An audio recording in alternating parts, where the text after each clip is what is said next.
Hello. So today I'm going to be speaking about knife crime in race. I'm going to cover knife crime in different races. I'm also going to cover what race is considered to be at high risk, and then I'm also going to touch on how I feel courts deal with black knife crime specifically. So with the black community, 13% of London's total population, black Londoners account for 45% of London's knife murder victims, 6% of knife murder perpetrators, and 53% of knife crime perpetrators. This means black Londoners are more likely to be victims and perpetrators of knife crime.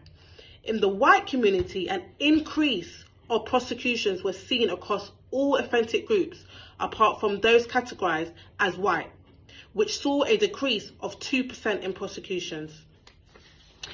In the BAME community, it's considered to have 50% of knife crime victims, and similar pattern emerged when examining knife crime with injury.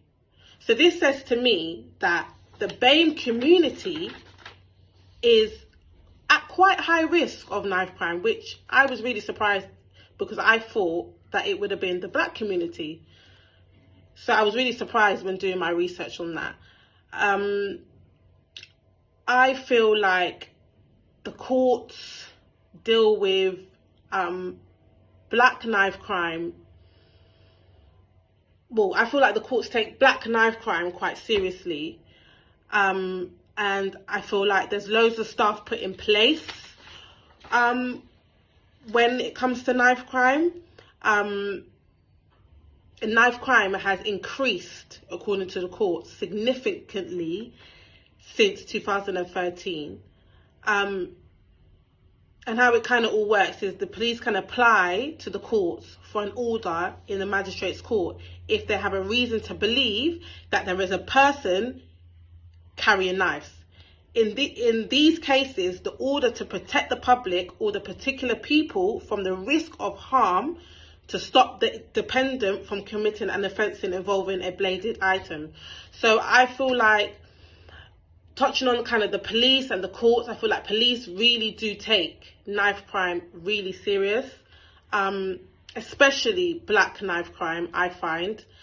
And I do feel like black knife crime, if you haven't researched, I feel like people think that it's majority of black people that are committing knife crime, but really from my research, I've picked up on that the BAME community have quite a high percentage. 50% of knife crime victims are BAME. That is really, really, really shocking to me. So I just feel like the black community, from my research, is quite least. The white community, I think the police take a easier tone on the white community, because when doing my research, I couldn't really see what they were saying about the white community with knife crime. I could see the black community, the BAME community, that was spoken about a lot. But regarding the white community, it wasn't spoken about enough. So going back to the courts, I feel like they deal with knife crime and they take it very, very seriously. And I do feel like myself, it is a very, very, very serious thing, because there's loads of young offenders that are getting involved with knife crimes and carrying knives.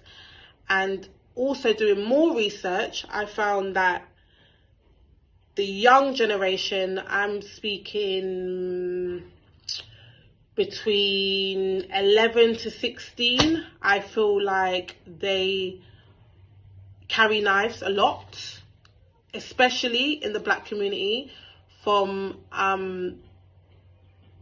experiences, meaning living in an area where there is majority of black community. I find that the younger generation are carrying knives because they feel like they need to be protected. They've taken away all the youth clubs and stuff, so that means there's more kids hanging out on the streets, the young kids, the young generation, and I just feel like it just all needs to be put to an end. So That's my research. Thank you. That's a pretty good question.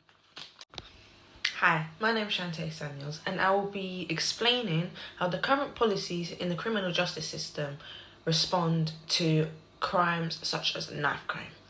The Offensive Weapon Act introduced the knife crime prevention in 2019. This current policy allows the Metropolitan Police Force to work with members of the public, including children over the age of 12. Examples like these. And these examples are what the police have been using currently to tackle knife crime in young children. Go to the next video, I'll be explaining it. There can be a range of reasons as to why someone commits a crime. For males, it's usually for protection during a community setting, such as throughout gangs, in either of protection of themselves or to cause harm to someone else. For women, it is usually a domestic violence setting that they are being presented a knife with.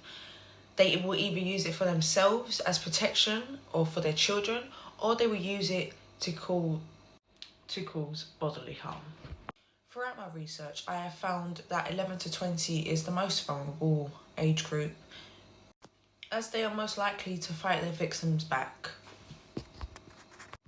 in order to protect themselves.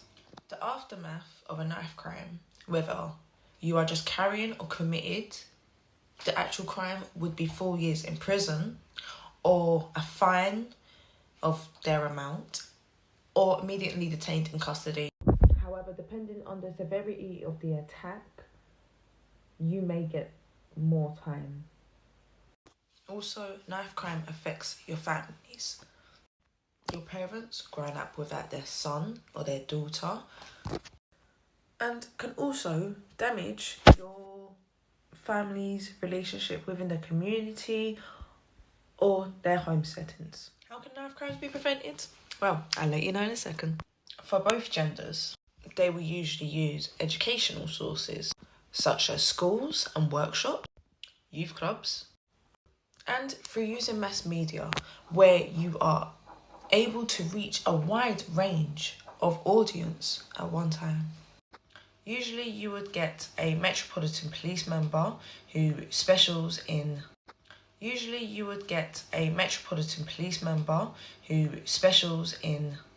knife crime to come and talk and educate the children on how damaging a knife crime can be. And with a knife crime, it's not just police that need to make the move, it's the children as well, and the parents. We all need to be responsible for the lives and deaths of our children of today. They normally engage in knife crimes as it's a way to self-protect themselves or because of fear. However, the most recent uprise in knife crime was because of COVID-19, when everyone was required to stay inside as of COVID-19 restrictions. So this means those that were vulnerable and spent most of their time outside, being away from those who hurt them and inflict this abuse, were now being led into the hands of their abusers, which is then putting them at risk, and making them fear for their lives, as they're never sure when their abusers' next move is. In this time period as well, it is seen that girls did suffer. In summary, knife crime needs to be taught more to our children, not even just our children, our adults as well. We need to educate people on the dangers of knife crime and what it can really do and how it can really impact. Please feel free to use any of the hotline advice lines on the videos, as they are crucial to knife crimes or any type of crime in general. I hope you enjoyed it.